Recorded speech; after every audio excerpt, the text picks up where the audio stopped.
यथ जाय द्रगत दमाम वजान, यथ जाय द्रगत दमाम वजान, तथ जाय शैतान रजान आसिए।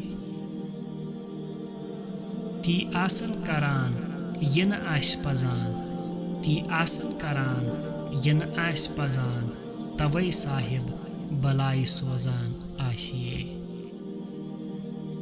हज़रत शेखुल आलम रहमतुल्लाहि तआला अलैह फरमाते हैं कि जिस जगह आराइश मौसीकी, डिस्को या मगरिबी म्यूज़िक का सिमा होगा, ज़रूर उस जगह पर शैतानी हरकत खुलकर सामने आएंगे और वहाँ उस शैतानी महफिल में शामिल लोग खुद ही ऐसे हरबे और दिल सोज हरकत ज़ाहिर करते होंगे कि देखकर ही खुदावंद करीम उन्हें आफत पर आफत बरसाए, यानी परेशानी में डाल देगा।